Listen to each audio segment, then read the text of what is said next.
Right. So welcome to the session, the NIBOSH National General Certificate. I would want to say just like on the tail end of it,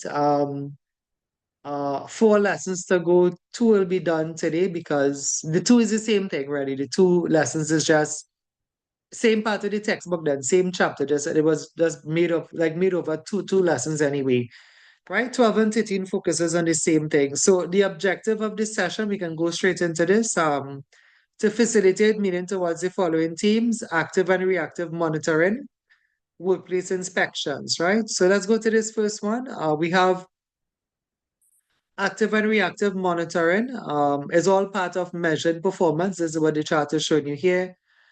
So why measure performance? Performance is measured by a combination, let me just bring this up bigger, of reactive and active monitoring techniques. Reactive and active monitoring generates data about health and safety performance.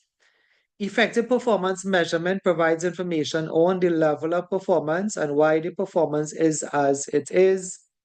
Measured health and safety performance helps to reveal how well or not an organization is meeting its health and safety objectives.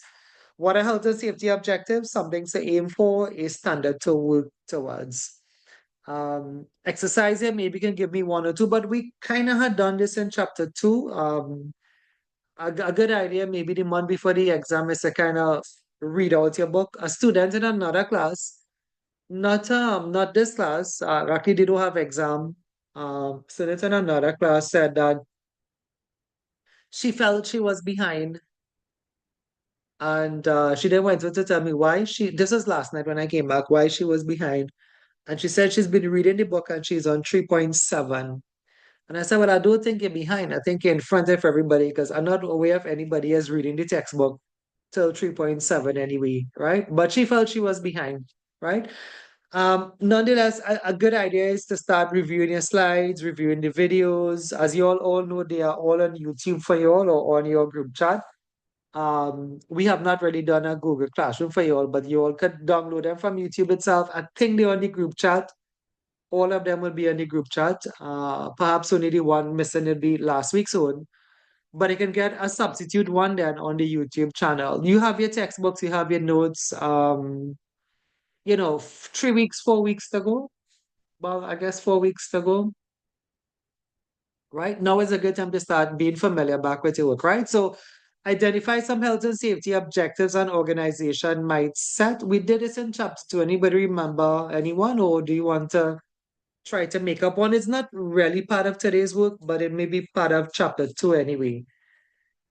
That would Identify be like some, yeah, when you're setting a policy, you look for objectives like yeah, reducing the amount of accidents to yeah, zero and that's it. Yeah, or yeah, creating like a good work culture or safety culture, yeah, things like that. right. So literally anything can be your objective, right? So reduce accidents, gaining certification from STO, ISO, something. All of those would work, right? Anybody have another one? So we had reducing accidents, a good health and safety committee or culture. Anybody have a nice objective you think company may want to have again?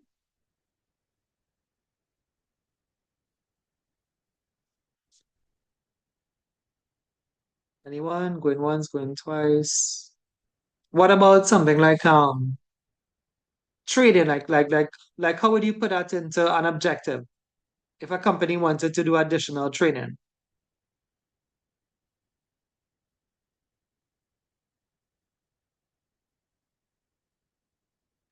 Well, What would that look like as a statement, as an objective statement, and like how would they put that into a statement?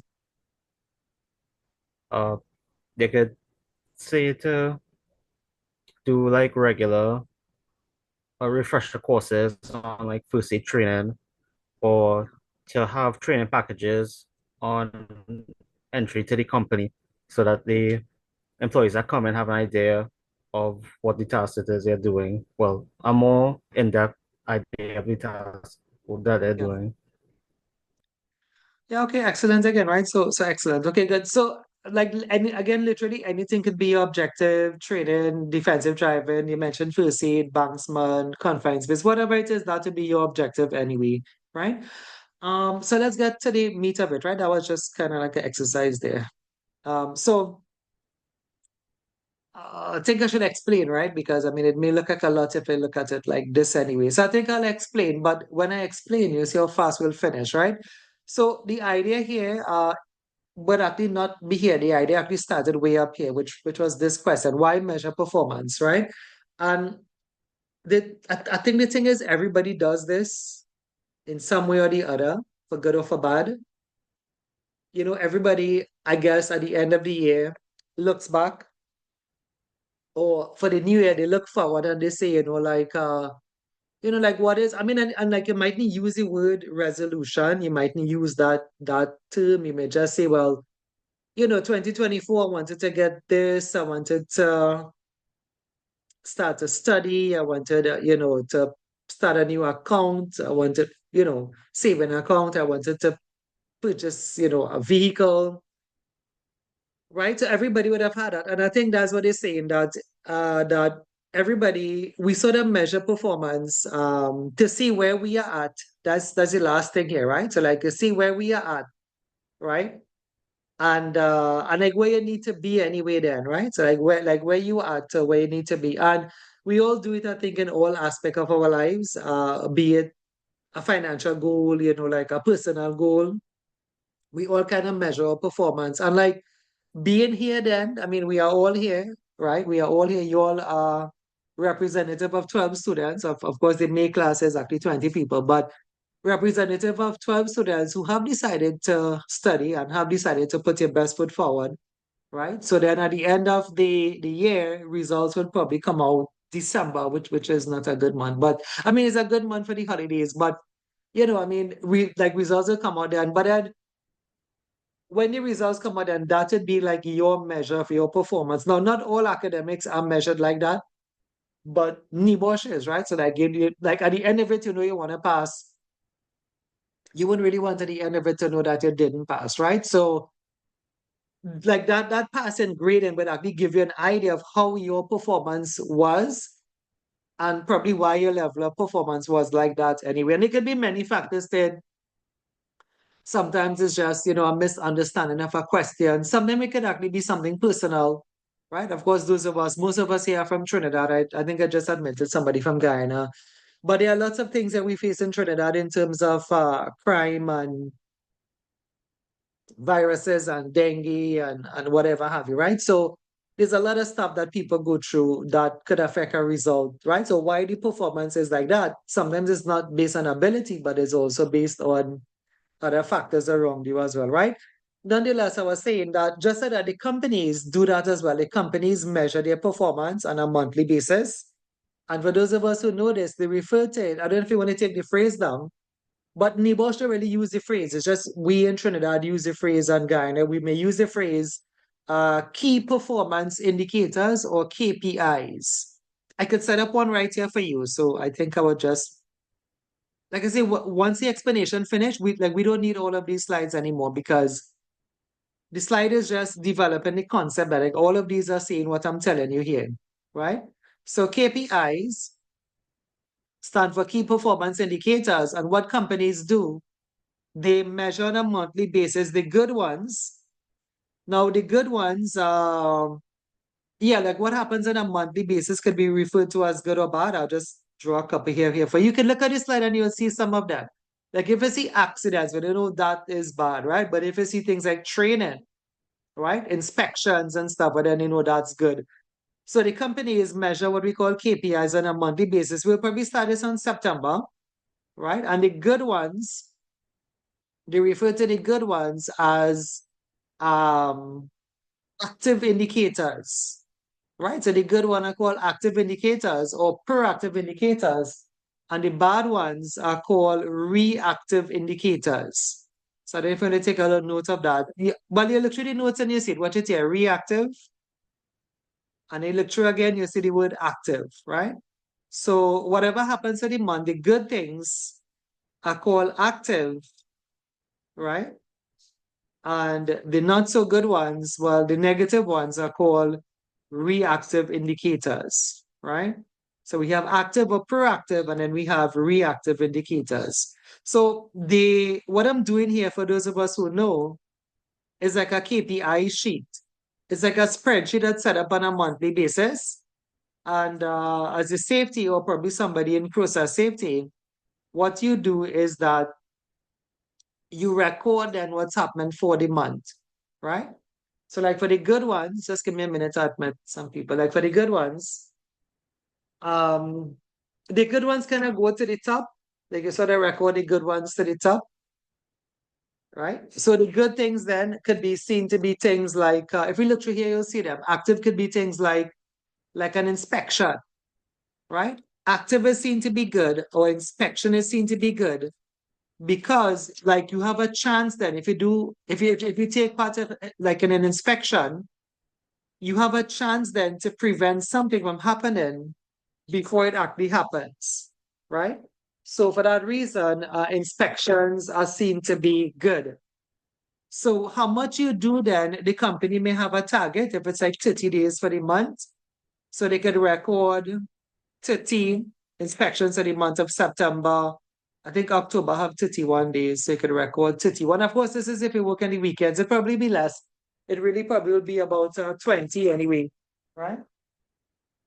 But I'm just using what we have here, right? November 30. So if you look at this is actually a good thing. It means the companies are meeting their KPI, they're meeting their target, or they're meeting their objective, right? Reactive indicators is the things that are seen to be bad.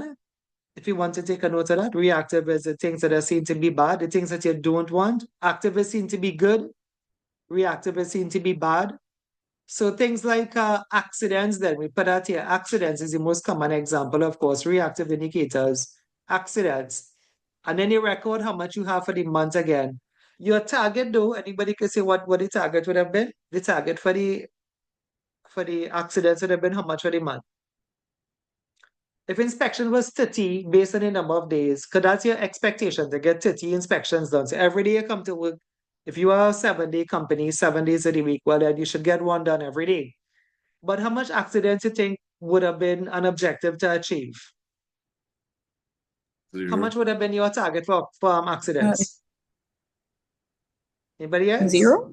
Zero. So Zero? zero would have been your target, yeah, zero, right? So September, let's say you had zero. October, because of Halloween, maybe you had two, is a bad month, who knows? I'm just saying that, right? November, you had three. Now, if these start happening to your company, this is like a trend then, right? So they will ask you to investigate this. They say, well, what's happening? Because, our target is zero. How it is, we had two forklift accidents in October. You could pass it off and say that's a bad month. A lot of companies do that. I don't know if you know that. But we all know about Massey, right? So I wouldn't talk about that Halloween and Massey and whatever have you, right?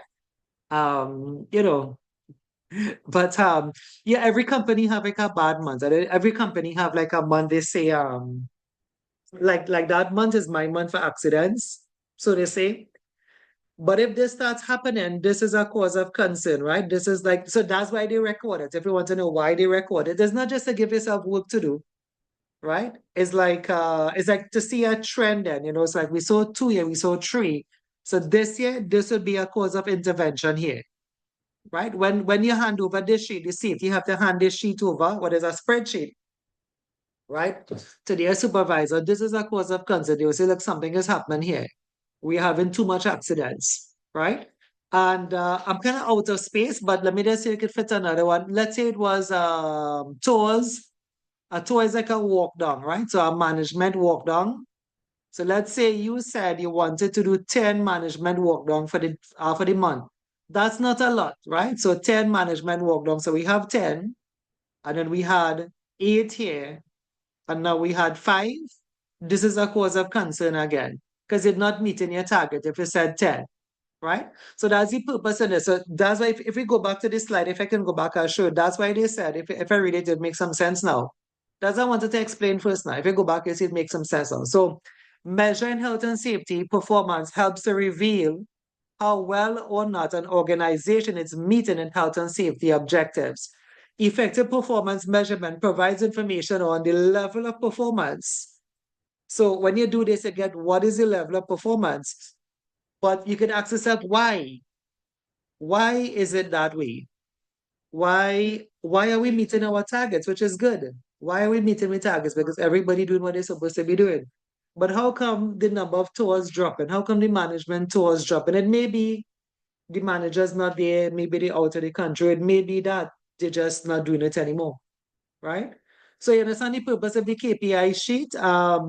That's all it is to today's lesson. No, I don't have anything else in it. Everything is just fluff around this, right?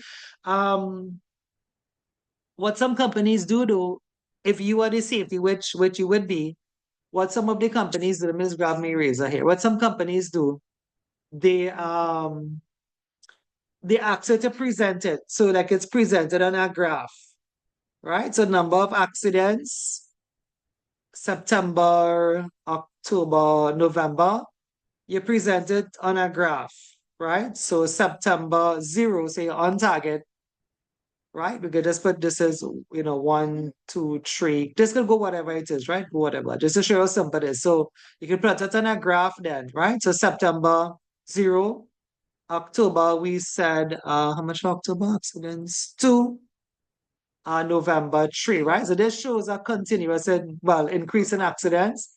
That's why I said this is going to be a cause of concern, right? That's why I said it's going to be a cause of concern. This will call for manager's intervention. And you don't have to use that kind of chart. People have used bar graphs. Well, that wasn't September. September would have been here. Actually, this would not be a histogram. Like if I connect them, it will be a histogram. So October 2 and the other one 3. This would be a histogram, right? So 0, this is still September, October, November. This is 0, this is 2, this is 3, right? You all understand the purpose of it, right? Folks, because remember from here now in a month time, I will be working at it, showing you all. As we did some things now, a KPI sheet is something that safeties just have to maintain. Forget the exam a bit. We'll come and talk about the exam just now. And most of the times these have to be presented in some kind of graphical way. There is some sort of accountability with the schedule. Like if you are the safety, and if this was really happening, they will ask you what it is you did. What are you doing? Because you're the safety, what are you doing to bring the accidents back down? Maybe that's December. That could be another drinking month again, right? And then by January, I'm just saying like what could have caused the accidents then, right? And then by January it's done. But it's like what did you do? What programs did you put in place? What retraining did the forklift driver have to retrain? Did you have to do alcohol and drug policy around here, testing around here? What did you do to bring the figures back down, right? So there's some accountability with this. Tell me if you're okay with that. And the whole idea of KPIs. If you are, I would just tie in the passive question, right? There's really nothing else for exam. I'll read out some slides, we just read it out and we just go to lesson 13. That's as simple it is. Tell me what you think. Taking up those diagrams, right? Most people do it on a spreadsheet. So one spreadsheet with 12 columns is good for the year, right? And you just populate it. I mean, we have reached September, but it is going to be populated from January coming down. And then you look at it for that purpose of trend analysis. What could I do better? Where are we going wrong, etc., etc. And of course, audits. This sheet is an auditable sheet. All auditors is asked to see it. Right? That's done. All right, so just the one thing for exam I want to stretch on. So for the open book exam, um,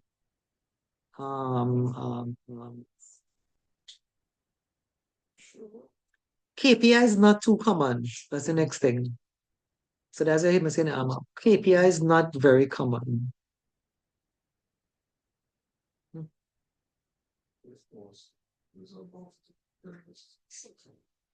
KPI is not common at all. Just to think of it, right?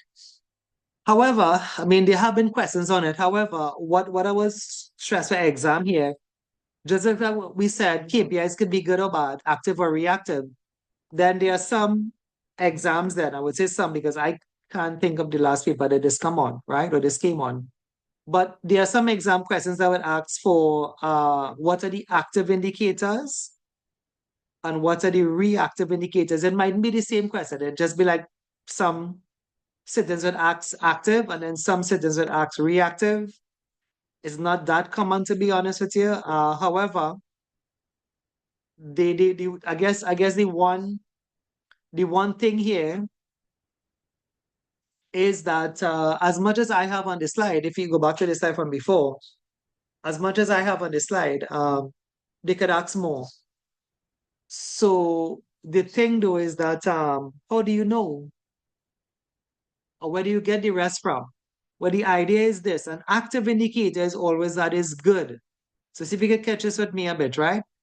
An active indicator is always something that is good. Inspections we said were good. That's when we spoke about that one. Inspections. We said walkabouts were good, right? Audits are good. There's only about 4 good ones, and if you have your book, I'll turn the page and I'll show you. Just give me a minute. I just write on all this, right? Just to summarize it for you. Walkabouts are good. Um, Sample and stuff is good. Doing a sample, a noise sample, those are good things. If you wonder why are these things good, because it's proactive, then you could figure out, okay, well, the place is dusty, or the based on the sample, like the air quality is good, right? But reactive, by that then is anything that is bad, right? Of course, the best examples here would be things like accidents and whatever have you, right? Accidents, near misses and things, right? But what I'm trying to draw to your attention on is that what if there was a question that asks you more than what the book had? Let me just show you the book and I'll show you what they have, right?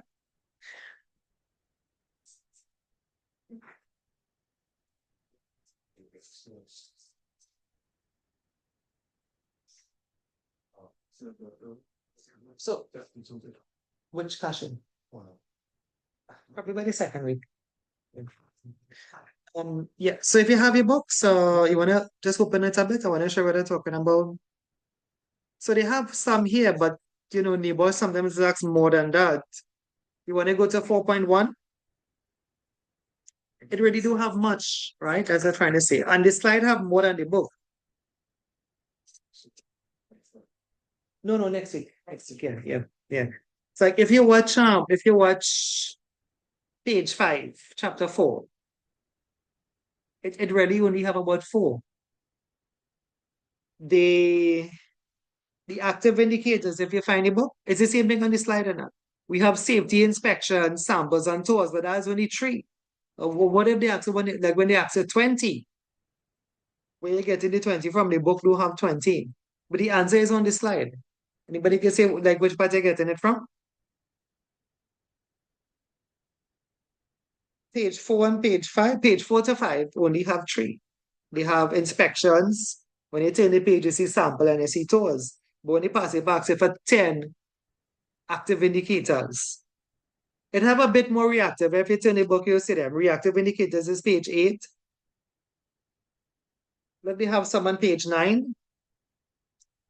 But some is not 10 either. Watch page 9 of chapter 4.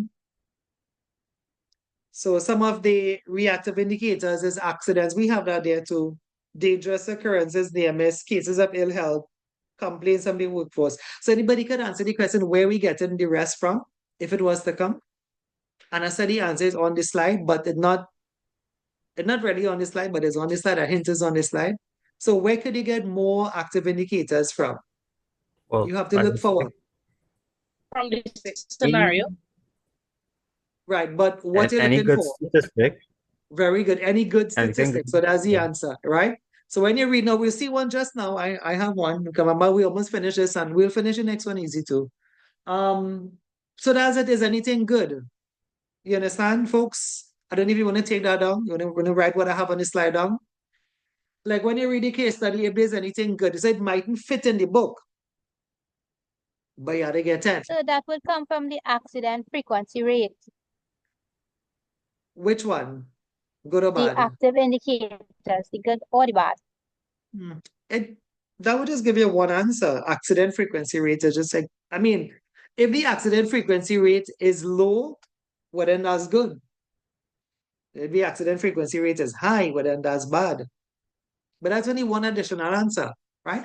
So I think what I was saying, like the real answer is what was said, which was you just said you look for anything that is a good statistic, right? Like if you look through and you see they say there were two first aiders, well, you could use that. You could say, in my opinion, a active indicator of health and safety is that they were trained first aiders, and then you say full stop, well, come on, whatever. And then you say, well, this is in the case study where it was mentioned they are two trained first aiders, but trained first aiders not listed here. Think you understand that?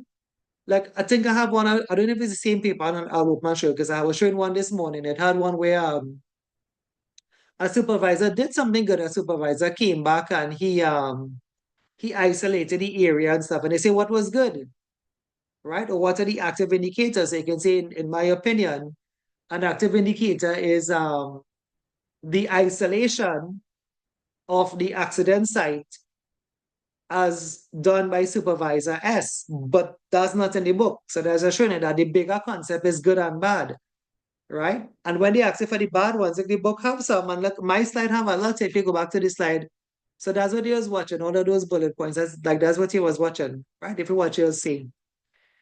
Sorry, not sorry, I did go forward, right? You'll see all of this. Accident cost, number of claims. Of course, you can take it from my slide.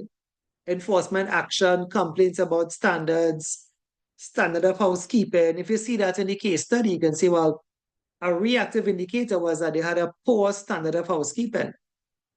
And then, but you could pull the line that says, they were cardboard boxes and they were cords across the walkway floor, right? So you understand this, folks, that all of the answers not in the book, and it could never be in the book. I mean, the bigger concept really is proactive is anything that is good, reactive is anything that is bad, right? And you can get some from your book, maybe like a start, but the rest of it is actually in the case study. The rest of it is in the passage, the rest of it is in the exam, right? So if you notice that, that would have been the end of 4.1. So I have it on the slide. All I have to do is read it out now. So let's read it out and we're going to get into another 4 point something in a bit, right?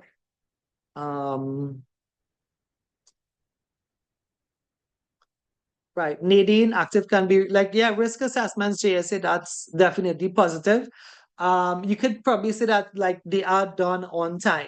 It's like if you read a case study and it says, well, the company has good RAs, well, then you could comment on that.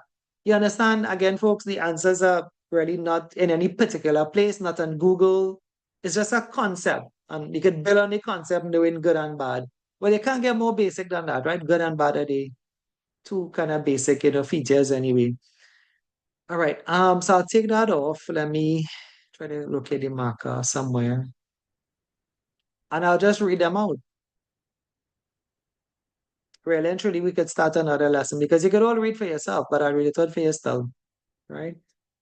So all of these are, I think, reactive accident, incident, accident ratios, accident rates. What is an accident? Any ill health, injury, damage to property, plant, product, or the environment. Once it sounds bad, right? Production loss, increased liabilities, an undesired event that could have caused an accident. All of these are just definitions and stuff, right? What was the purpose in recording it? We spoke about that already. It helps to improve risk control because you're identifying uncontrolled hazards and trying to prevent/minimize the chance of them happening in the future. Need to inform, instruct, and train all persons involved. Need to encourage reporting of accidents and incidents for the right reasons. Need a user-friendly format for reporting accidents and incidents. Need to establish a way of recording accident incident data so that data can be analyzed, and that is the KPI sheet, right? It'll help you to understand the trends and the causes of those trends.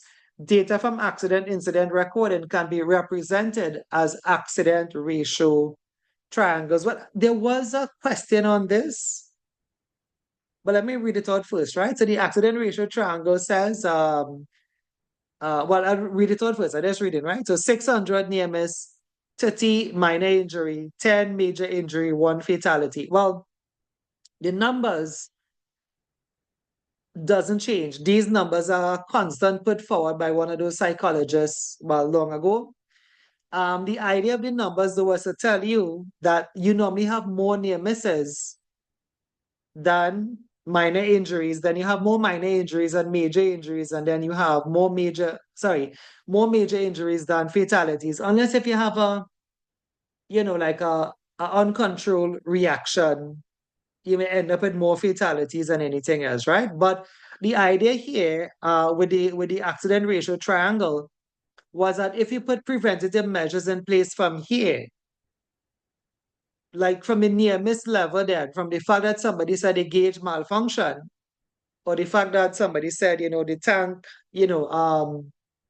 tank had a spill, but it's spill in the bond. But if you investigate from there, because if it's spill in the bond, well, then that's where the spill should have gone, right? But if you investigate from there, then, or the worker that says, my skin is scratching, or the worker that says, he is feeling congested based on the dust. If you start to investigate from there, then, right, that one may have been a minor injury, right? But you get to prevent then the rest of them. You get to prevent the major injury and the fatality by being proactive and taking, action from the near miss stages anyway, right? Think you understand? So let me just talk about that question a bit, because in a way it was not that important, right? And I'll tell you why I say that. So there was a question on this, the accident ratio triangle. They asked something like where does near misses fall, to the top or the bottom of the chart? Something simple like that, right? Now the question was not for marks because it came on a closing interview. And the closing interview is not for marks. So some students remember it, some students didn't. It really don't make a difference because the closing interview is not for marks. It would not affect your mark. Then a lot of them guessed. Some people said at the top, some people said at the bottom. The closing interview is not for marks, but maybe the next time around, because there was a question on this for the closing interview, you could be a bit familiar with it, right? This is yet another chart put forward. It shows the same thing. You normally have more non-injury accidents. If these are somewhat investigated and prevented, it could prevent the minor injuries and then it could prevent the major injuries, right? This is what Michelle mentioned. We do have some calculation in safety. However, none has come for you at level 3, right? This is just 2. I think the book have 1, but it have more than 2, right? So just to read it, we have the accident frequency rate at any time frame. This is the measure of the number of accidents per 100,000 hours worked. It's a formula for it. You take the number of lost time accidents divided by the number of persons hours worked, and then multiply by 100,000. The accident incident rate is a measure of the number of accidents per 1,000 employees. You take the number of work-related injuries divided by the average number of people or persons employed, and you multiply by 1,000, right? So accident incident rate. None has come for you. There have been no questions on this. No, none, zero, nada. Right? If it was to come, great. You can just, I could do one for you to see how simple it is. You can take the number of work-related injuries. Let's say you had 10. We'll just pick some figures that we could cancel the zeros with. So you had 10 work-related injuries. Let's say you had 100 employees, right? So then you divide by 100 and you multiply by 1,000. So just cross all these zeros and we'll see what we end up with, right? So these two goes with these two. So this is 10 by 10, and this will just give us an accident incident rate of 100. What does the 100 mean though? That's the question. But again, you all have not been asked this question. So I don't really know if that's the question, right? But that's the question that I would have asked. And like what was the purpose of the 100? Like, is the 100 good or is the 100 bad? Anybody know the answer for that? How do you know what the 100 means? Is the 100 good? Is the accident incident rate good now? Is the 100 low or is the 100 high? So that's the question, right? So the answer for it, this is like a diploma thing though. Normally these diploma students will know the answer for that. But the only way you know if the 100 is good or bad is that you have to compare it to something else then, right? So you could compare that now with another industry, right? So let's say you are in I'll just say something simple, right? Let's say, I mean, and I mean, this is actually, just to be honest with you,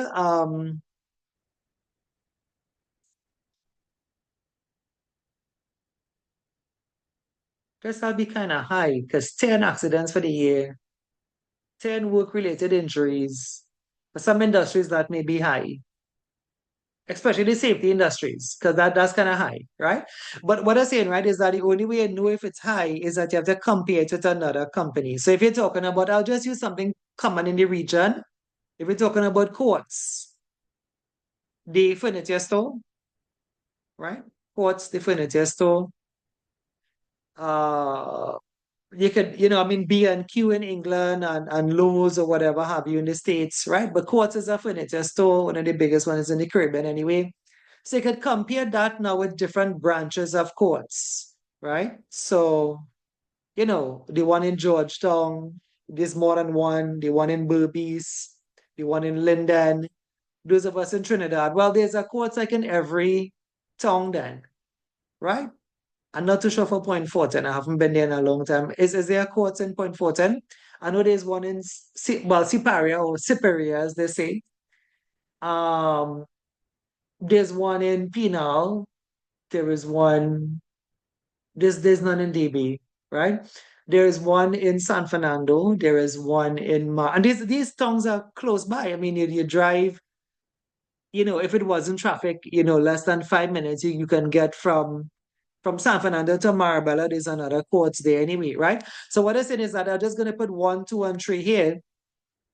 So if you know the other branches, accident incident rate, so let's say one of them was 500, right? And another one was, this one looks like 300. So just turn this one into the 300 one, right? So this is 300.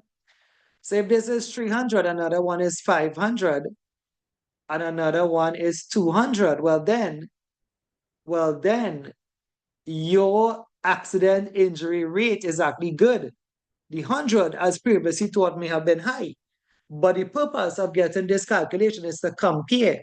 Another thing they do in developed countries, on Trinidad and Tobago doesn't have the figures, is they compare with the national average, right?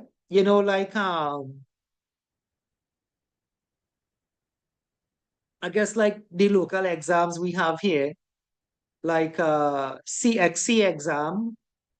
So if the national average, I'm just saying, of CXC is 60%, and you got 74. If you add up your mark, I don't know if there's a way to do that. I guess there's a way. And on average, you are 75 and over. Well, then you scored higher because 75 to you could be seen to be low, right? Like I had a student just now inside here. Well, I think she left. She was saying she got 60 something on the certificate, and that's low. And I tell her that's very high, right?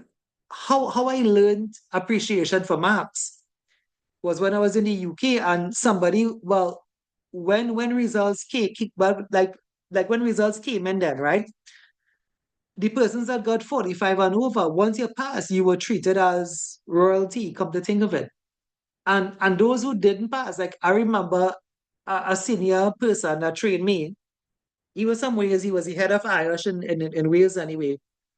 And when results had come in, like those who got 40, 42, 43, for the Caribbean person, we would be thinking that's horrible. And I remember him looking at it and saying that's very good. Like the perspective was different. He was just saying 2 more marks, and if the person had just done 2 more, they would have passed. 43 was a high mark. You understand the point I'm trying to get at? It all depends on what perspective you look at it with. And that's the purpose of comparing that in terms of this year. So like if you calculate your accident incident rate and you got 100, you could have said, well, that's high. But when you check the national average, and the national average, I'm just making this up for Trinidad and for Guyana. Let's say the national average is 1,000 accidents, whatever, right? Well, then your company is doing pretty good. I mean, you're not perfect. We're not in heaven as yet. So once we live in mistakes making, some more than others. But the point is, once you live in mistakes making, right? So you mightn't be perfect here, but the thing is, that's the purpose of the comparison. Now, kind of feel like a teaching diploma, so I'll stop because, as I said, when I started this slide, this had nothing for you, but it may have something for you in the real world. Because in the real world, which is just a month away from now, those of us who know ISO and STO, the two management systems, they just want you to calculate these things. It's not hard, right? It's not a hard calculation. Because in the real world, you could use a calculator or your phone. Plus, for the exam, you could use a calculator or your phone too because you're home. But for ISO and for STO, they want this calculation done. This one in particular, the accident incident rate. So please take a note of it. If you're in Trinidad here with some of y'all are, and you're doing your company going through store, you have to calculate this before the audit itself. What's your company accident incident rate? And again, the purpose the auditor asking it for is to compare probably with years previously, or maybe even to compare with similar companies in your field, right? So like you can say, we are in the the construction industry and it's 100, but in the other industries, the other construction companies in Guyana, Trinidad, it's way higher than that, right? Other than that, there's nothing here for you. I would love for you to ask you to calculate one, but this is something we see at the degree level. They normally give you, and it's in your book. I don't know if you also did. You all see it? The next thing you think, doing something, you know, um, it's there on page 9. But like I said, I mean, from the first class we had, not everything in the book is for exam, and that's just how it is. But some things are good for life, right? Hopefully you'll remember this one anyway. So let me move on because unless if you have any questions, anybody have any questions with it?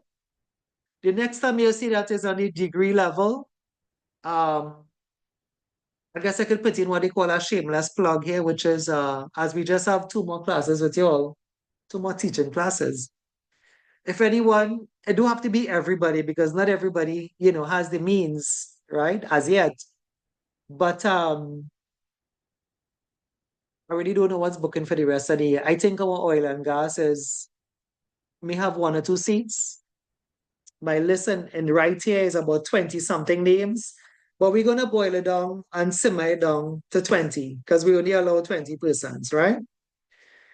However, if anybody should be interested, oil and gas begins next week, Sunday. 22 names. If I didn't show you all that, if you can see that 22 names on the list, then we can see it. Maybe you can't, maybe you could. I'm not sure the book show it, right? The diploma is full as well. The next diploma intake is February. Please take a note if you're looking to further your studies. The next diploma intake is February next year. This one is full already, right? Process safety already started,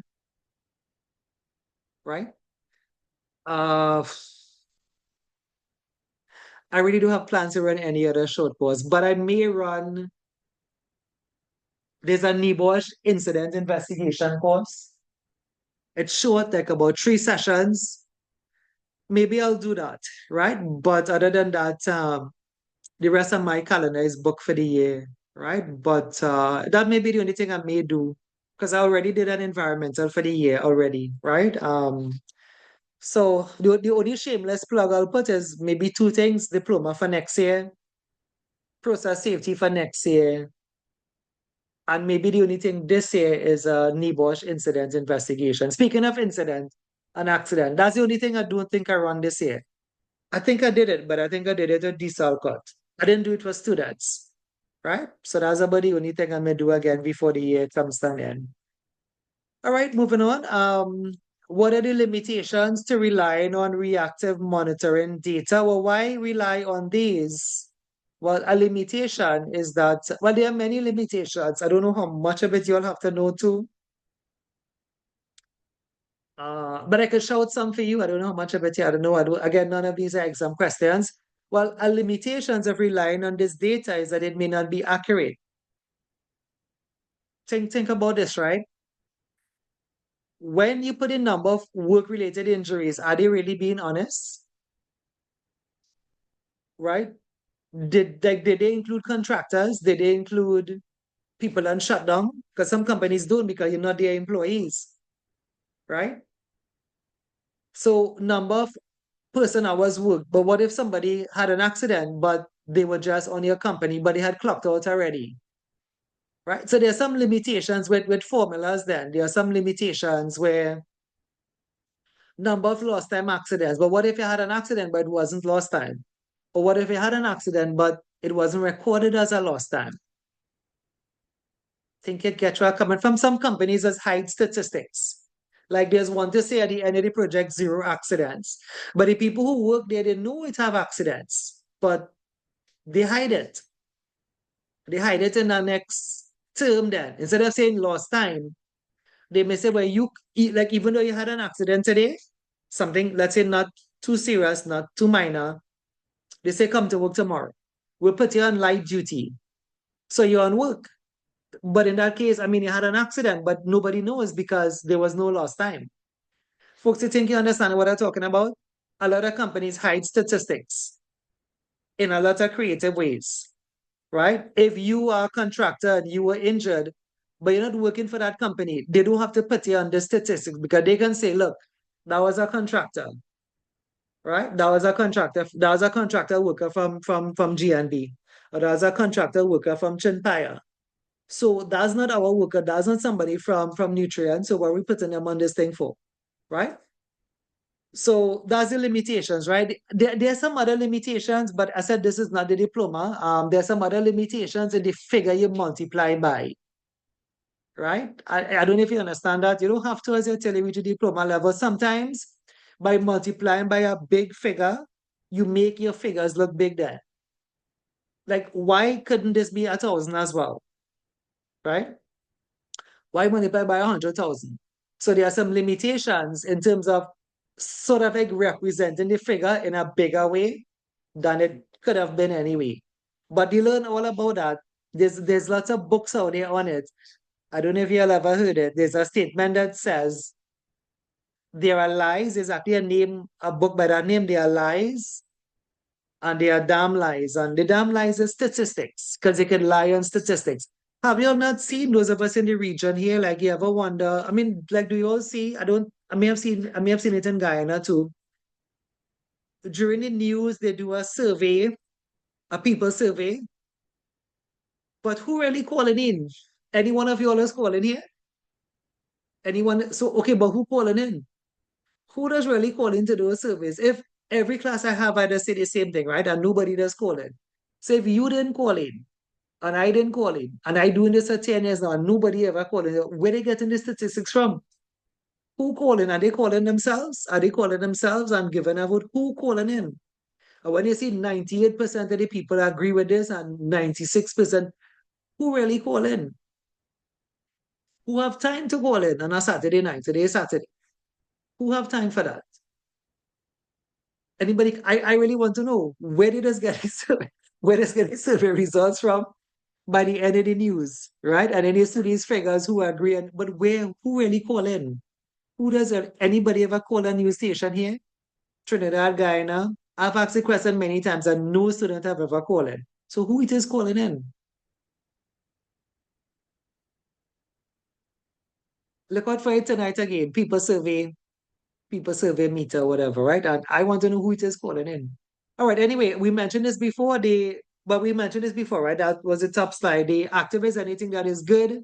Inspections, samples, surveys, tours, audits. You could read up about this a bit. We'll be going into audit now. So maybe I can read this one, right?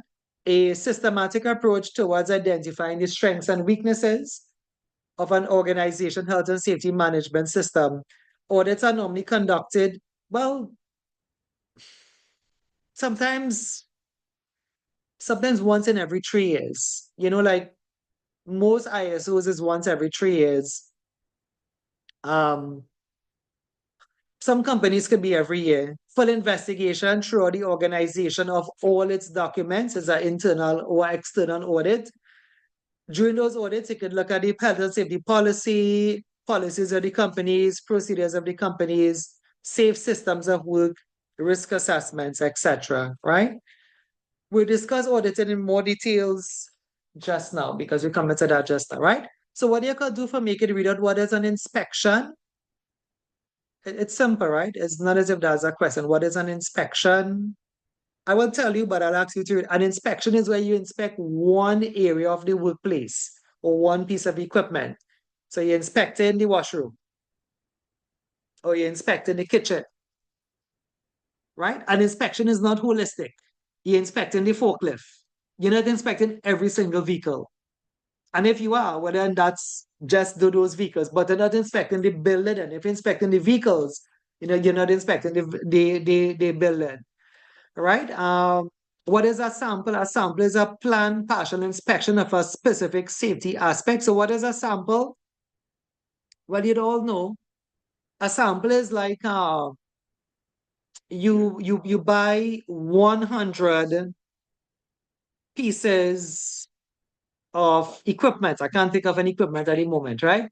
Where you buy 100, let's say bolts and nuts then, or 1,000 or 5,000 bolts and nuts, right? Now, nobody has time to sit down and check every single bolt and nut that screws on there, right?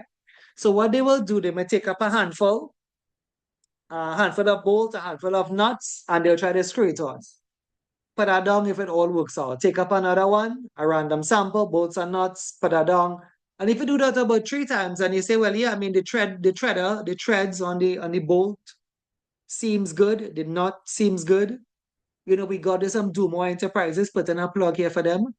And everything seems good. I mean, we sampled 5 times, we sampled a handful, every handful had about 10 in it, and everything seems good. So we could assume, and that's what a sample is, you assume that based on what you sample, the rest of it is also good, right? So you partially assess something, and then based on that partial assessment, you assume, because nobody has time to take up 5,000 bolts and shred every single one, right? You can just do a sample and say, well, the rest of it is good. I guess if you didn't like that bolt and nut example, we could take like a noise sample.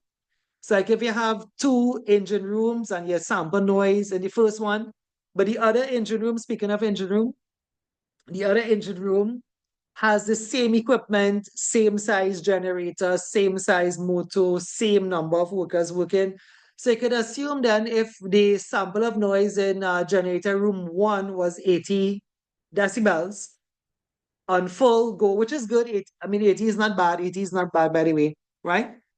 Then engine room 2, which may be in another location, you could only say if it's the same brand of equipment, same running speed, well, it's also going to be 80 decibels as well. So that's a sample. The same could be applied to water sampling. If you're sampling along a riverbank or a water course and you're sampling, it turns out to be good. If you have taken 10 samples along this riverbank and all turns out that the dissolved oxygen level is good, there are no contaminants. You're seeing life in your water. You're seeing things like tadpoles or whatever have you, fishes. But you can say, well, this water is good. This water is not contaminated. You don't have to sample you have to take all the water in the river to say, well, okay, we're going to fill all the water in a barrel or a drum and sample that. You just take a representative sample. So I think you get the idea, right? You see how simple it was, right? Surveys, we have all been part of them. Surveymonkey.com. You can use them for your workplace too. You could survey your workers' attitude, behavior, wellness, content, which we are never ever contented. But that's just a part of life anyway. But you could survey people, PPE. You can say, like, do you feel that the company has provided PPE for you? Yes or no? Is it comfortable? Yes or no? Do you feel, safe with it on? Yes or no? And you can get some statistics out of that. A tours is like a walk down, a casual often unplanned inspection by a safety officer or supervisor, regularly conducted, quick and easy to organize, check work instructions are being adhered to, check housekeeping, etc. Right? Nothing is wrong with them. They are all good. However, I said there are no really refined question like this, like what is a tour, what is a sample? We should have stopped this long time ago, right? All right, so somebody doing an inspection need to be competent, should have knowledge, you should have a good rapport with the workforce, good communication skills, good report writing skills, good observation skills, right? Most inspection uses a checklist approach. The checklist can be qualitative, yes or no, or it can be numbers. They say on a scale of 1 to 10, how contented are you with your PPE or your worker performance or the manager's respect for you? You could use words, you could use numbers, right? You could use that sort of thing with a checklist, right? Um, outcomes of inspection, corrective action should be identified and prioritized. Action plan should be formulated to plan who is to do what and by when. Management committed to improvement would demonstrate a positive safety culture. And normally, following an inspection, there's some kind of report that looks like this. We start off with a title page, a summary, content list, introduction, main body of your report, conclusion, recommendation, appendices, and references. Some of this is actually tested at the degree level because at the degree level, they do have, at the degree level, they have a report that follows the same format anyway, right? Tell me what you think this one is actually done. And it is just 2:05. So we could finish the other one as well. You see how the other one is even shorter than this one. Let's go straight into it. It is actually the heels of this one. Like I said, the two things were the same thing in chapter 4. I just made 2 lessons out of it. This one is on audits. So audits would be another proactive indicator. Look at here, auditing, right? So the reviewers review what we just did. But if you remember, this slide, audits fell within active. Active is something good, right? So we can go straight to that. If you want, I can go straight down to that. You can read out this. This is like a recap of what we just did, but having just did it, we don't need to recap it anyway, right? You can have a read of it, right? So the role of senior managers in measuring performance cannot be understated. Remember, that is where safety begins anyway. So we can take it from auditing, right? So what's the purpose of auditing? What's the purpose of auditing? To objectively reveal and understand the strengths and weaknesses of an organization management system. To help an organization improve the way it manages health and safety. It's good public relation if you pass the audit, right? It helps you to benchmark your company against better standards, right? So if you want to look at this in your book, I want to show you where this is going because when they spoke about auditing, they spoke about it as preparing for an audit. You want to just open back your book a bit? This is 4.3. 4.3.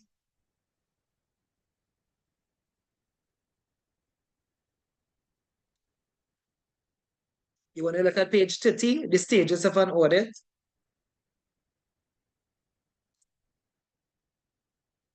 And by the way, when you turn the page, it finishes. If you want to turn the pages, it really does finish. 4.3 finishes. So that's a chapter 4 would have taken us 2 weeks to do.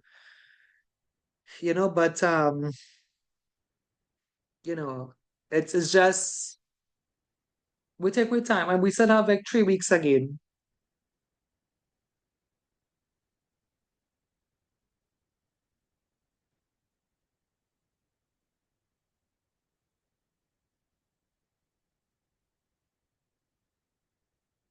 Anybody have any question?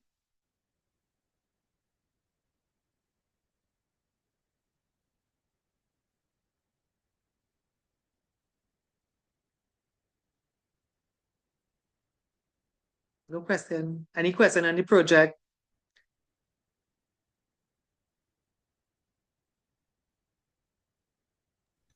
Yes, I have a question for the project.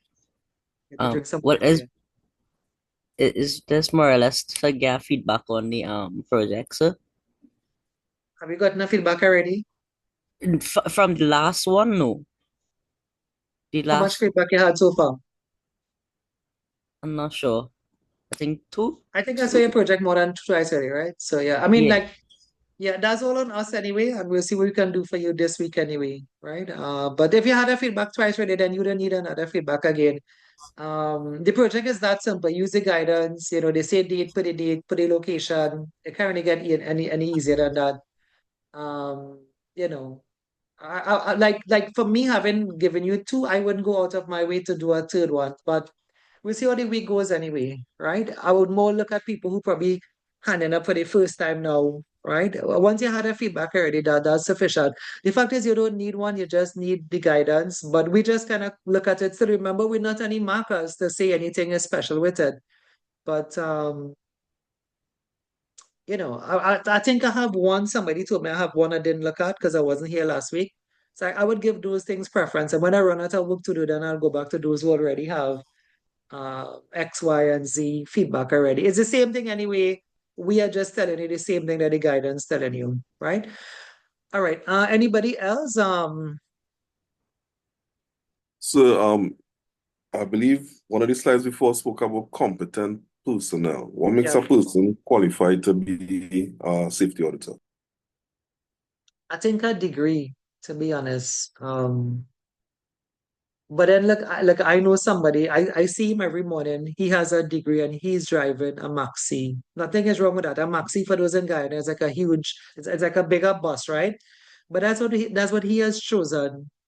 I know he has a degree, right, in health and safety, but he has chosen that. So I suppose the answer for that is three things. We have touched it in chapter 3 already, which is you need to have a degree. You need to have what they call experience. So you could have a degree and be driving, and not practicing. And the other one is was it uh academic experience, and then it's the know-how, like you know what you're doing then. Because what if you have a degree but you don't know what you're doing, right? So like you know what you're doing. I think those are the mark of competence. You can probably know what somebody's doing from references. If somebody says they are a consultant, but who did they work with before? If you can get like a letter from a client before, for audit and fine, then you know that person is either good or bad anyway, right? But the mark of competence is, and then like if you're missing any one of them, it says you're not competent. Because like what if somebody know what they're doing? Like somebody know what they're doing, right? But they don't have a degree. So in the eyes of like somebody looking at your audit, then they will say, well, that auditor wasn't competent. How could they be auditor and you don't have a degree? But then that person know what they're doing. So it's always three of them, right? There's knowledge, experience, and what they call the practical know-how. I think I mentioned a funny story to you all the time when I had a plumber working by me, and he was real certified, but he didn't know what he was doing, right? He took an hour to fish out a pipe, well, a hose into like a faucet. And when I came by, he was like, as you say in Trinidad, cursing, and it was like an hour well into the night, 6 o'clock, 7 o'clock. Right? And he was like lying on the floor looking up with this kind of headlight and trying to fish this hose into like a thing. And I said, well,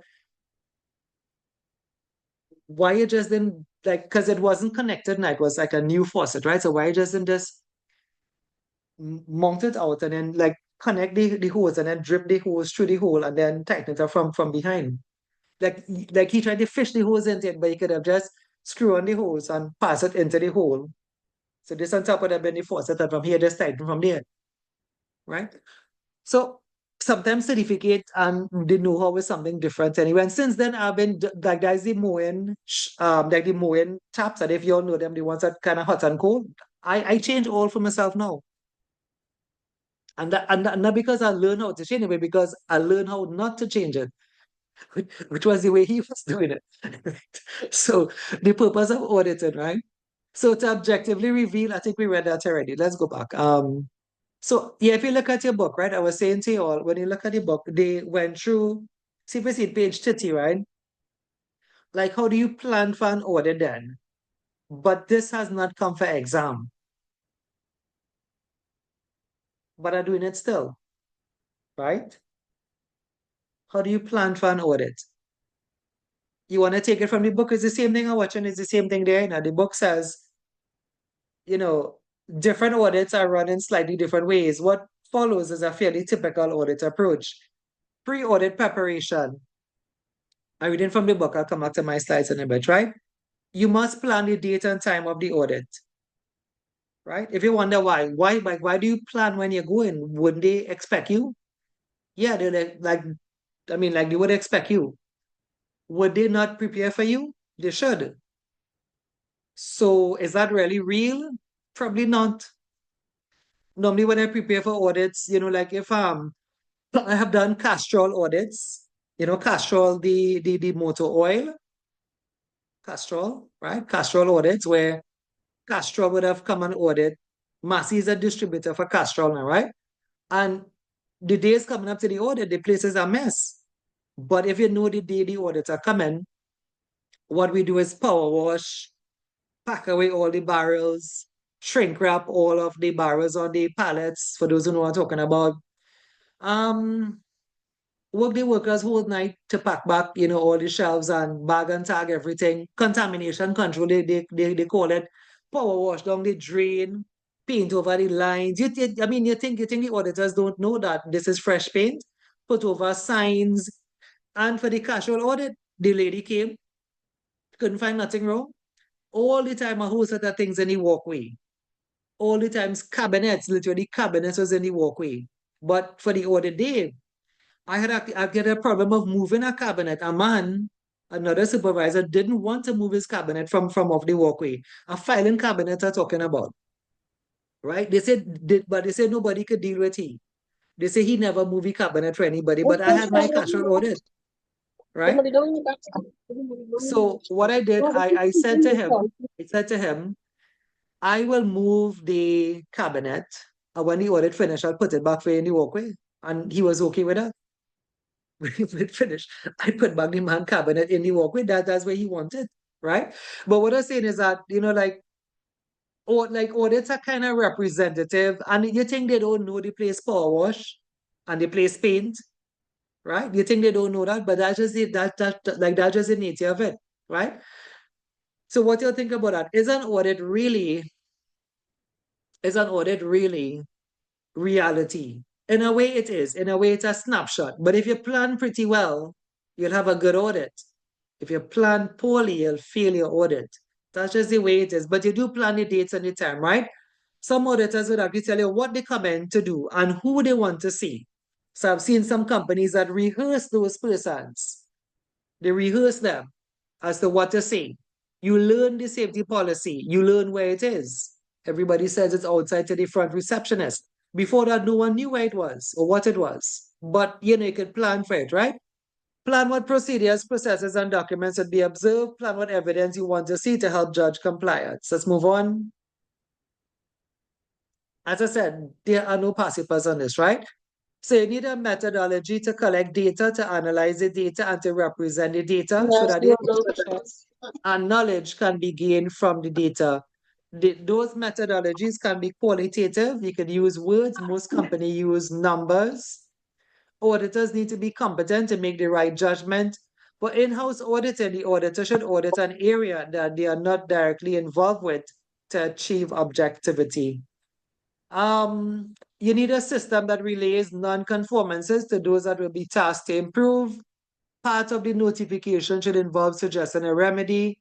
Notification records can be assessed as part of judging whether an organization is improving performance or not, right? So the only thing here, and this is not exam either, is what is a non-conformance? A non-conformance is something that doesn't add up on the day of the audit. Because things probably do add up every day anyway. But on the day of the audit, if they catch something that doesn't add up, that's called a non-conformance. All right? But it would have to be something that you said you're doing that wasn't done. So I'll give you a simple one. If you say, okay, the company policy, because the auditor could ask to see your policy and your procedure, you say, but what's the policy for fire drills? And on the policy it have, you said that you're going to do 2 fire drills for the year. Right? Now, if you know that, what I'm saying, if you know an audit is coming up, you should do 2 fire drills for the year, even if the 2 of them is the same month, right? But what I'm saying is that if you are slack with it, if the company is slack with it and they didn't prepare, and the auditor says, well, can I see your drill report? Where the 2 drills you did for the year? So your policy said you do 2 for the year. And it's just laziness on your part that you didn't prepare, by the way. But if that's the case, that's what is called a non-conformance. It's like something you said you was going to do, but it wasn't done. That's called an NC. And the more NCs you get in an audit, the more likely you are to fail that audit. All right, so you want to kind of keep down your NCs, right? There are some companies that fight the NCs like me. I fight all NCs to the bone. I don't ever give up. I prefer have you there till 5 o'clock, 6 o'clock, 7 o'clock in the night, still fighting until you boil on and because you want to go home, than to take an NC. Some people are like that, right? Because every time you take an NC, then you have to admit now that you have to talk that to your managers or whatever, right? That's a non-conformance, right? I recently had a NEBOSH audit. I don't think I got any NCs, but there were lots of ridiculous questions from a Trinidad auditor, right? Trinidad persons were there as well. I didn't seem to know what they were doing, right? There was a question that was directed to NEBOSH and it was asked to me. And I had to tell the auditor, well, the question is directed to NEBOSH. It actually says that, right? So that's why I don't take NCs then. If there's an NC that I genuinely made a mistake in, I will take it. But if I know you are talking rubbish, as they say, something is directed to somebody else, but you're asking me, right? Then I'm not gonna take that. I'm not taking that. We'll stay right here whole day, whole night until they sort that out. Because I am paying for the audit. Do you all know that? Who pays for the audit? If I am paying for the audit, right? I am paying for the audit. No, like the auditors wouldn't be there if I didn't pay them. Same thing as Stu. The company that's doing us Stu audits too is, well, the company is paying Stu, paying the energy chamber. So you have a right. You have a right to defend yourself. Otherwise, why are you giving them all that money for? And a lot of the auditors, like I said, a lot of them make mistakes. I myself have made mistakes in audits.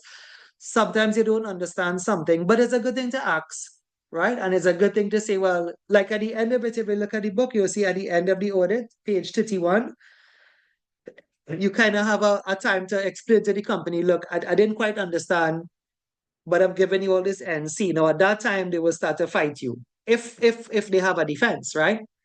But if it's a genuine mistake on their part, then you just have to live with that NC then, right? But as I said, most companies who go through audits, they don't like NCs because the more NCs you get, you can fail your audit anyway, right? So that's the thing about NCs.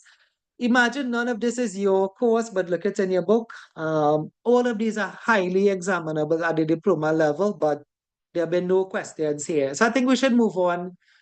You think you understand it? An auditor is there to ask questions. If something doesn't add up, it's referred to as an NC.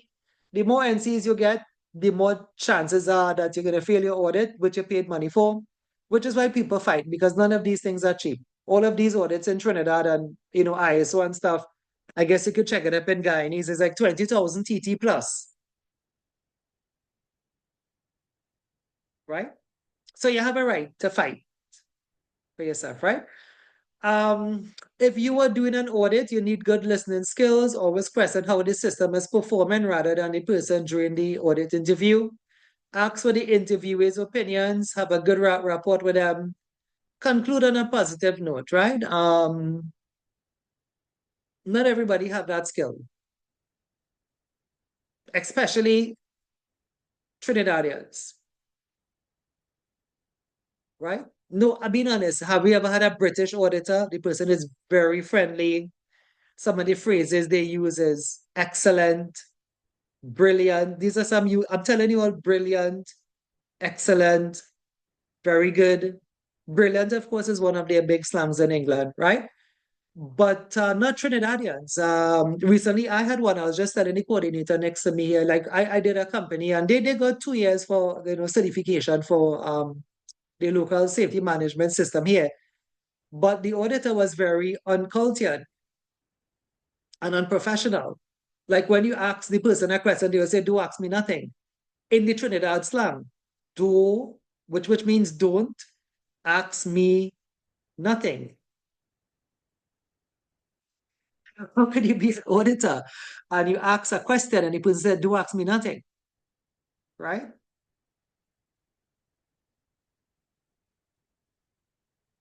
I actually spoke to the company and told them that I wanted to put in a complaint on that auditor in the energy chamber. The other things, there were things that I felt that cross civil rights and human rights. The first thing the auditor did was said, "You look very young," which I do. Thanks, right? Right? You look very young. But there is a Disability Discrimination Act in Trinidad and Tobago and in Guyana that they can't discriminate somebody on age. right? So what does looking young have to do with anything? Right? I just telling you, Trinidad is a different culture, right? What you're seeing here is not how it is. Like if you all get out there, you'll see what I'm talking about. Trinidadians are very rude. We're not very tourist-minded or civil-minded, right? Especially if it's two ladies. Men tend to be a little bit less, or a bit more subtle, but anyway. All right, folks. Finally, to the end. Remember, this is your life in Trinidad, and unless if you do like me and you start, getting work elsewhere, right?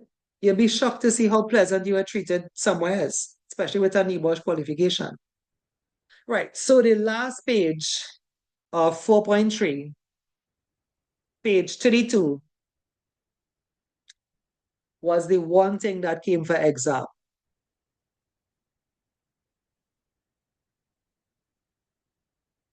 By the way, they have one or two audit questions out there, but they didn't have a question with the advantages and the disadvantages of external and internal auditors. If you want, we can take it from the book. The book has it nicely laid out. The same thing is on the slide. I might not read all because it's an open book exam. I think it's fairly easy anyway, right? So external audits, which is like people like myself going to a company, what's the advantage is that we are independent. We offer a fresh pair of eyes. We may have wider experience of different types of workplaces, and our recommendations carry more weight only because you don't know us. Once you know where we live in, once you know where auditor live in, you kind of lose respect already. But that's life anyway.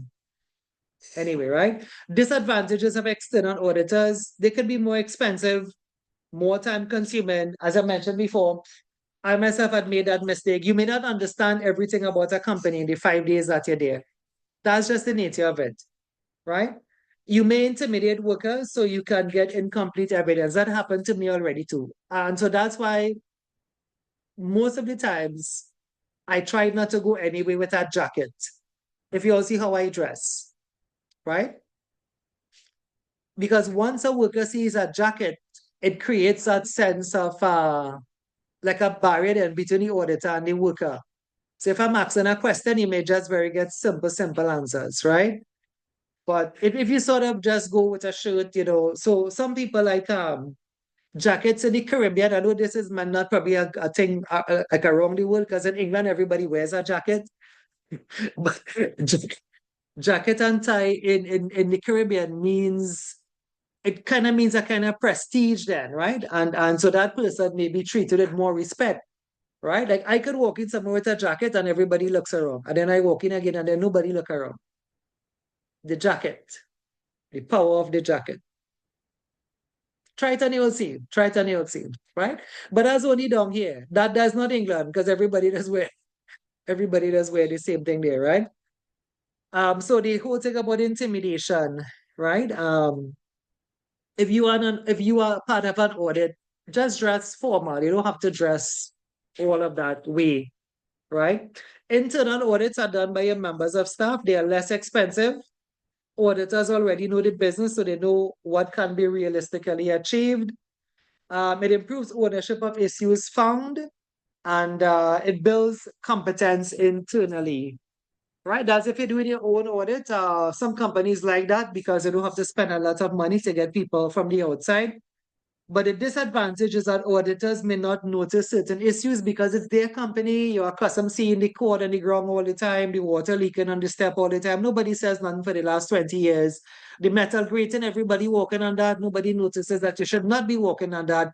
The pipe rack, everybody walking on that. Nobody notices that you should not be walking on a pipe rack because you're accustomed doing it, right?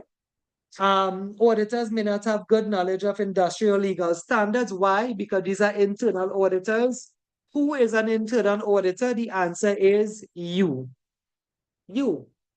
It just shows you to do the audit. You don't really have any big set of skills. It just say, okay, like Michelle, are you free? Lex, are you free? Ola, are you free? Could you help us do an audit? And that's it. You're an auditor, right? Auditors are not independent, so they may be subjected to internal influence. What does that mean? It means you're receiving a salary from the company. So if the company tell you, here, what now? You see that accident that happened last month? I don't want you to talk about that. Right? The accident down at the port, leave that one out. When you do your audit, just leave all that now because we don't want it for the directors and them to see, right? But somebody like me, I will put it because I am not really working for you. I am being paid, but if you don't pay me, I'll just find another company to consult for that. You understand? So I guess I'll end with a story because it's almost half two, right? I remember doing a store for a company, just to show a quick one here.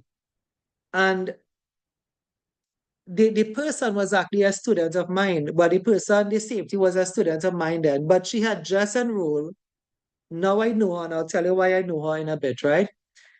But back then, she had just enrolled, and during the audit, I asked for the NEBOR certificate, right? Because remember, you are a safety manager, and it turned out that she didn't have it. Because no, I didn't know that.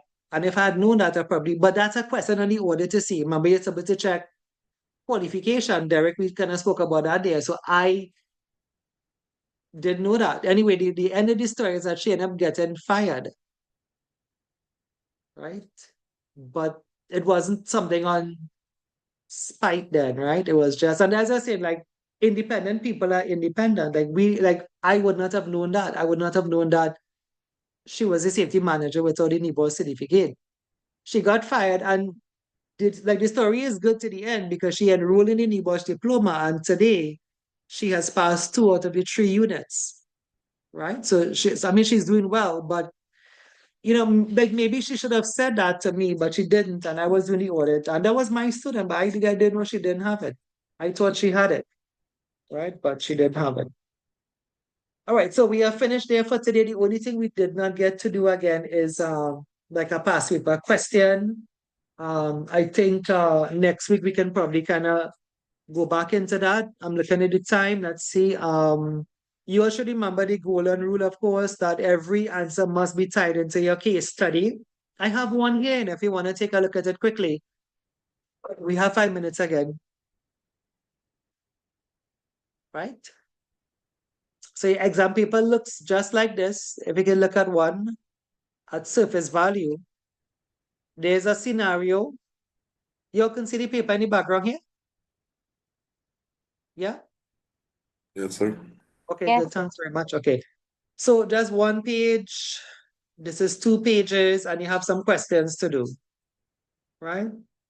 They could have a question on audits in here. Same thing we just did. Watch. What are the advantages of Northern Mill using external auditors? How easy could you get? It's straight from the book. But remember, and if you wonder why you're talking all them set of stories, those things are to help you. They can just give you an advantage there, right? So remember, if we're doing part B, you'd have to give an answer, and then remember, you have to tie it into the case study. So let's try one. We have 4 minutes again. So you say an advantage of Northern Mill using an external auditor is that you can learn, the auditor offers a fresh perspective to what the company may not have seen. And then remember when you say that, you have to go and find the lines on the case study. Remember, and every answer must be linked to the case study. Right? So you can write a line, you can say an advantage of an external auditor is the auditor could offer a new perspective or see hazards that were not apparent then to the company, first up. But you have to go and look for that now in the case study, and you have to do that 5 times. Let's try to get one at least now, right? I mean, like I said, we could try to tie it in. Get the thing, right? Next week we'll finish. Next week, 14 and 15, I think I sent you all the PowerPoint. You take a look at it. It's simple, right? Next week we'll finish. And what I want to do on the 21st, I want to give you a mock exam. NEBOSH requires a mock exam. The long and short of it is that it's just a paper like this. I'll give you like 3 questions to do. You have whole day to do it and email it back to me. The mock exam is not supervised, nor is the real exam supervised. So we don't have to supervise it either.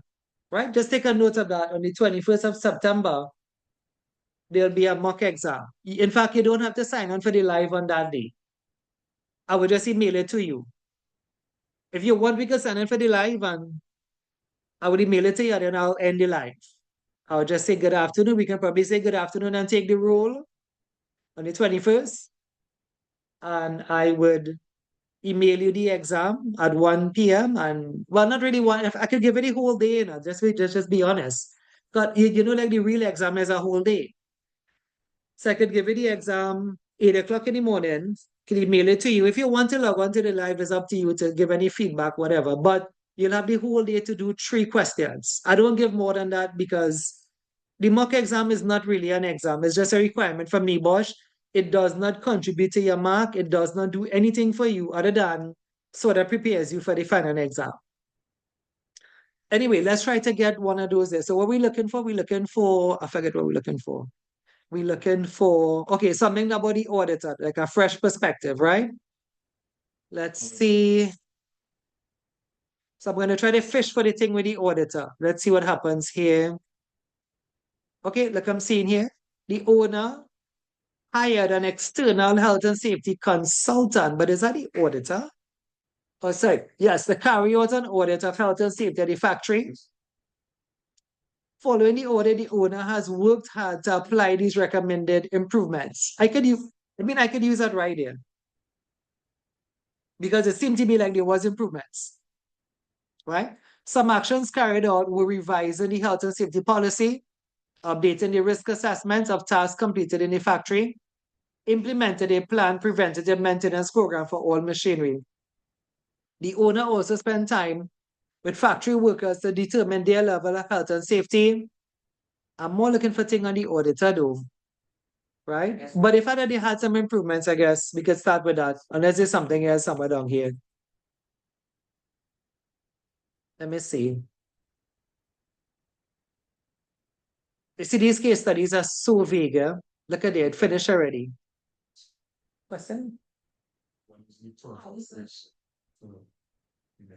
October, November, which So, excuse me, you said on the 21st of September, we'll have a mock exam. Yeah, which one you want? Have October, November. It'll be the start of October. Yeah. Yeah. Yeah, sorry, Michelle. Go again. Thank you. On the 21st of October, we'll have a mock exam, or September? September. Right, thanks. Yeah, September, right? 21st of September. All right. So you all see the trick here, right? They asked the thing about the audit, but you're not seeing too much about audits. That's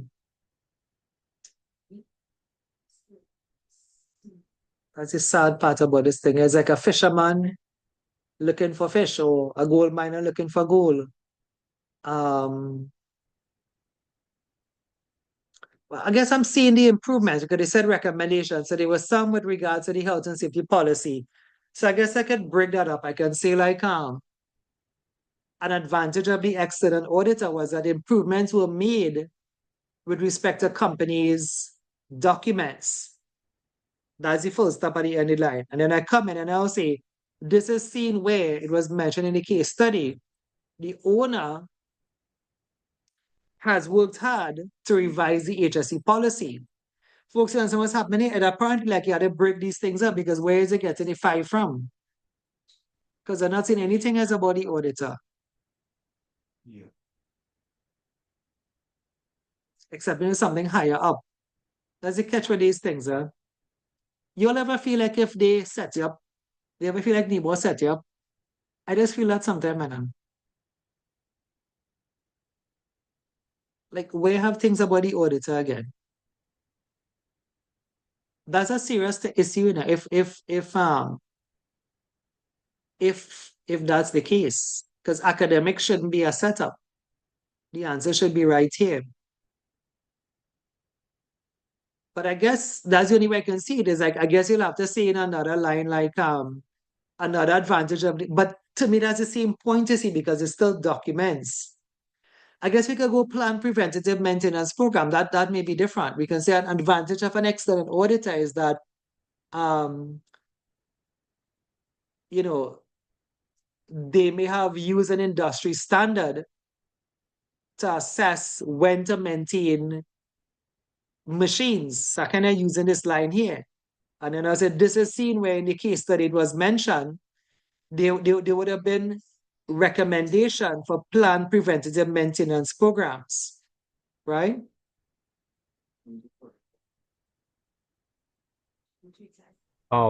As in the book, it says one of the advantages for external auditor is the recommendations carry more weight, and one of the lines in the paragraph says following Una the has worked hard. audit. Yeah. Yeah.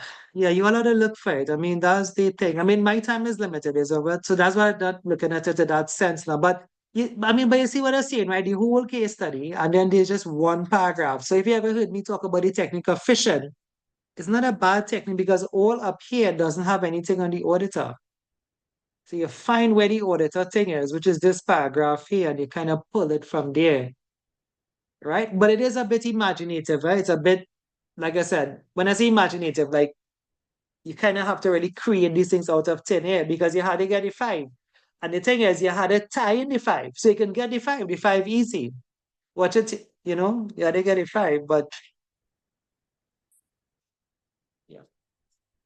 Okay. Just give me half a minute, huh? But we are finished for today. So let me stop the recording. It's beyond 2.